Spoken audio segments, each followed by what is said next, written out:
On Netflix, there's a docu-series that depicts the life of struggling athletes in a junior college working for a second chance.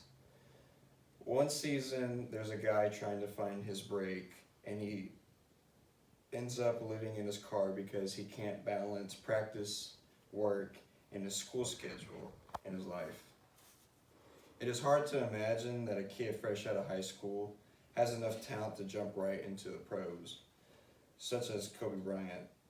Bryant was able to do it when he graduated high school.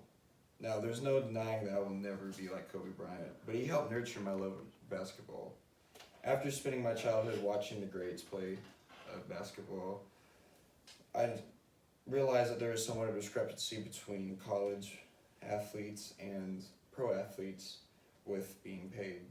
College players receive a scholarship, but there is no monetary reward for the time they commit and what they're demanded of. Clearly, college athletes should be paid for their performance if they are not going to be allowed to leave high school and go straight into the NBA. This is a completely different level, but I play high school basketball, take two dual credit classes, and practice basketball 2 hours a day, and then I have to go and help with my show animals. And then I have to go home and get my homework done. Just with all that, I really don't have time to even think about a job. Put that in perspective with a college athlete. College athletes should be paid when competing for a university. One lawsuit against UNC says that players commit anywhere from 30 to 40 hours a week practicing. Think about practice time and time to study. The big schools to think are Duke, UNC, Florida State, Alabama, Texas A&M, Baylor, Texas State, and all these brought in $7.6 billion in revenue. Only a small percentage of that goes into scholarships, and none of that goes directly towards college athletes. Coaches, schools, and clothing lines prosper off of the athletes. These 19 to 20-year-olds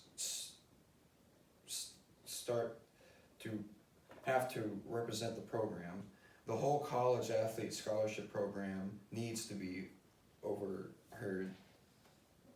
overhauled. The current system fosters greed. Many players come from homes that struggle, so leaving behind creates anxiety. These athletes are not coming to college for their education. These players have to come to the sub because their sport doesn't allow them to come in right after high school anymore. These athletes want to bid off their youth while they can.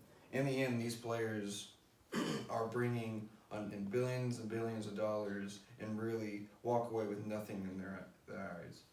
They want to step out and begin using their talents immediately. Stress that sports bring in billions of revenue, not enough to cover players. And if you look right here, this is my graph.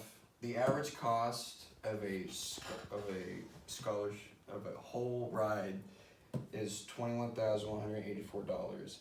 And for a scholarship in D1 athletes, they usually just get paid $18,013, and that is not enough to even pay for the full amount of their college.